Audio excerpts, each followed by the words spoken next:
Welcome to the Note to Self podcast. I'm your host, Zoe. I'm a certified professional life coach, serial entrepreneur, verified YouTuber, and published author. On this podcast, you can expect actionable tips, reflections, and inspiration to live your best, most fulfilling life. So, let's get started. Hello, everyone, and welcome back to another episode of Note to Self. Today's Note to Self is why digital entrepreneurs fail. And I personally do not believe in failure. I have an episode on this podcast called Reframing Failures, which I will be linking below. I do not believe in failures, but I thought that this would be the title that would resonate with the most people about the topic, the subject matter that I'm going to be speaking to today. And basically, what I mean by why digital entrepreneurs fail is why digital entrepreneurs might burn out, they might quit their dream, they might quit their business, or they might move back to being working for someone else if they had, for example, quit the corporate world and then they tried something out and they went back. This is what I've come to understand about taking this journey for myself the last 6 years, because I have found myself in little bouts of burnout and little bouts of exhaustion, and in places where I created pivots and transformations and reinventions for myself. So the reason why digital entrepreneurs might fail or give up is because they are not choosing the path of passions. So when making the leap into entrepreneurship, you might not start where you desire to remain.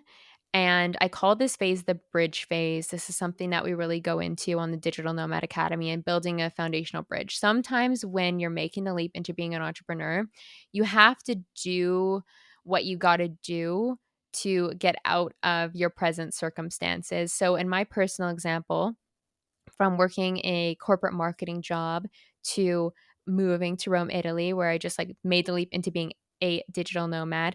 I started off au pairing, right? So I left my corporate salary and I moved into like the stable part of my next move, if you will, which was au pairing, and I made 80 euros per week.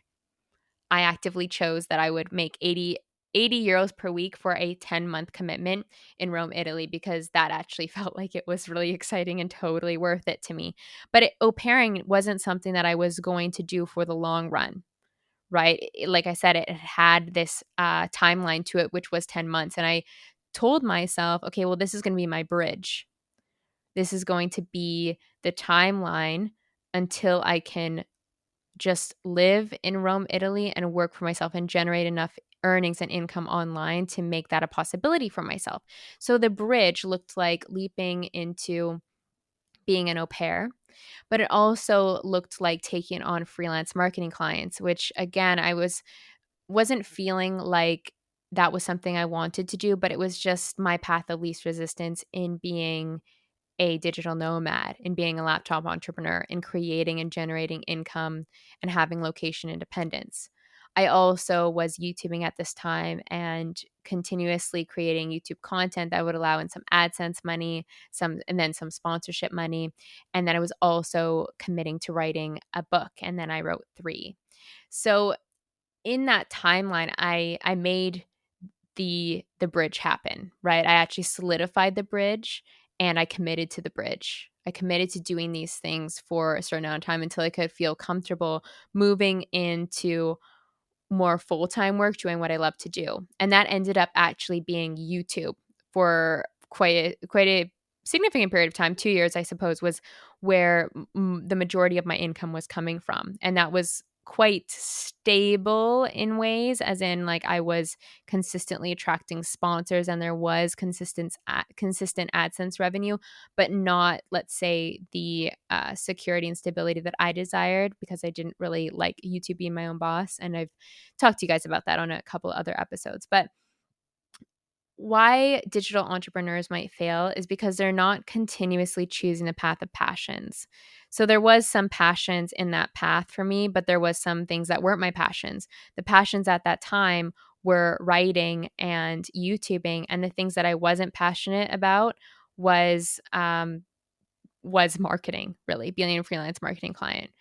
And being an au pair, that had a timeline on it, and I really enjoyed it for what it was, and I actually learned so much about myself that was just like a really powerful and positive transition period for me, but not something that I could see myself doing in the long run.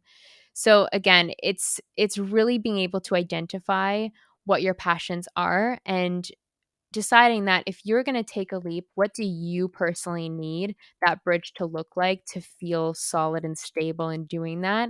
And then how will you continue to flow energy towards your passions and continuously remain curious about what your passions might be? Because there was an evolution that happened for me through being on YouTube, and I would say that evolution actually directed me into being a life coach, right? And then that has become my passionate, and from that passion point, I've created online digital courses, and from that passion point, I've created the Note to Self podcast, and from that place, I've started other podcasts with other entrepreneurs, and then from that place, we've created courses together. So one thing led to another, but it's continuously been this path of reinvention and continuously choosing passions, right? And continuously noticing what those passions are and then letting go of things that were no longer resonating as soon as I could. So I started to let go of my freelance marketing clients as soon as I left being an au pair. I started to let go one by one of my freelance marketing clients as the work no longer resonated.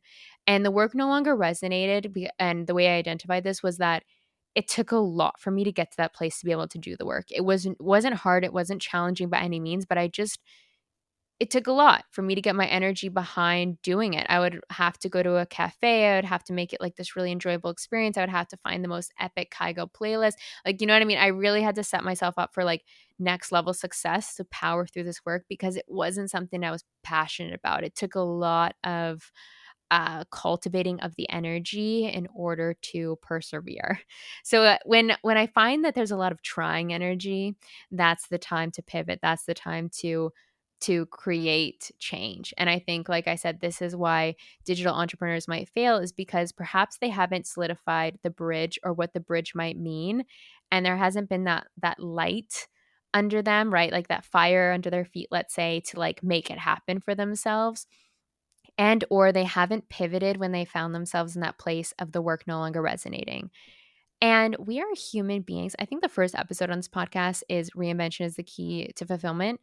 Take a listen to that if you feel like the work that you're presently doing isn't resonating with you, because I really go into more depth, but I'm going to share it here right now about how our souls came here to evolve. It is so natural for us to reinvent ourselves throughout our life. It is so natural for us to create pivots, and creating change and doing things differently, that can cause resistance from the ego naturally, but it is incredibly important because when we feel like we are working on things that we're passionate about, we have this sustainable energy. Again, this is why entrepreneurs fail or quit, if you will, for lack of a better word here, is because they're unable to sustain their energy. Because when we're passionate, we enter into that flow state where time and space doesn't really exist. We're loving what we do and we make it happen and we're committed to our dreams. And it's a beautiful place to be. But if you're not following your passions and if you're not doing what you're passionate about, you will burn out. It's inevitable. And in order to remain an entrepreneur and remain in my passion place as I've expanded my business, right? There's been, let's say, more things that need to get done. Continuously choosing the path of passions and not failing has required me to expand and to hire other people to help me. Like, for example, my personal assistant, who is a literal angel, who is editing this podcast at one point in time for you guys, right? In order for me to operate at my optimal place and in the space of my passions, I've had to hire and expand my team. And it's definitely brought a lot of learning curves to it. This is something that I really talk about in the Digital Nomad Academy. There's a whole section on how to know when it's time to hire someone and how to expand your team and how to look for help and just like the ways of doing that. So, yeah, the Digital Nomad Academy will be linked down below. It's only available for a short period of time. This is my big, epic 6-month program that is everything I've learned in the past 6 years packaged into 6 months for you guys on all things having a digital empire, creating that, scaling that, all the good stuff. So check that out down below. But yeah, there has been this time and space for me to let go of what doesn't resonate, right? And also let go of work that doesn't resonate, even if it still needs to get done, hiring someone to do that, remaining in my strengths and in my gifts. I recently took the Clifton Strengths Finder, and this made a lot of sense for me because my top one is futuristic, and a lot of my strengths in the top 5 are in strategic thinking. That's actually where I operate the best, is being able to be a visionary. And so I need to continuously channel my energy and find find myself in that space of having an aerial view on my life, if you will, and an aerial view on the future to continuously create. Like, that's actually my zone, if you will, my zone of genius, the place where I feel the most passionate, where I feel the most inspired. So for me, that really made sense because yes, I've known that I needed to sort of let go of the work that brought me down from that aerial view. Right. I'm in that aerial view when I'm with clients because I can see into their energy. I can see into their timeline, into their future, and guiding them there towards their highest potential. But what I mean by that is, like, for example, editing the podcast, or like editing YouTube videos or things like that. It started to be a lot more efforting than it was passion. At one point in time, it was passionate. And as soon as I identified that it was no longer passionate, it was time to pass that on to someone else. So to round it all out, why digital entrepreneurs fail is because they're not continuously choosing the path of passions, and they're not continuously thinking strategically about how to remain in the path of passions. Because in the path of passions is where we're able to sustain our energy, is where we're able to create and cultivate forward momentum. And if we're not there, we're diminishing it. We're diminishing that fire inside, that spark inside, that light inside for that next level life. So, if this conversation inspired you guys, if it's resonating with you, I would love to invite you into the Digital Nomad Academy. Enrollment is only open until the end of June, and this is a program I'm only going to be launching once per year. If you enter into this program at this present rate, this is the least expensive it's ever going to be, because it's something I'm going to be launching each year, and I'm going to be adding more and more things that I learn as I scale my digital business and create more streams of passive income and online endeavors. So this is your opportunity to get in. Imagine who you could be, where you could be in 6 months' time if you join this program. I'm dropping a module a week, so it's very doable. It's a DIY course, which means that you can go at it at your own pace, and you have access to this course content for life. It is so action-packed, and I would love to see you inside, shining your light, activating those gifts, and taking your life to the next level by starting that online business, creating multiple streams of income, and or scaling that business to a place that has you feeling like you're overflowing with abundance. So I'll see you guys inside, sending lots of love, and have a beautiful, abundant day. Thank you for listening to Note to Self. If you enjoyed this episode, please help me out by rating and reviewing this show on Spotify and Apple Podcasts.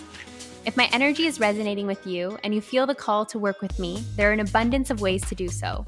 I offer one-to-one life coaching programs, mastermind containers, and DIY courses, all of which are available through my website, zoearielpoulsen.com. Until next time, take note of all the abundance that surrounds you as you make the most of this game called life.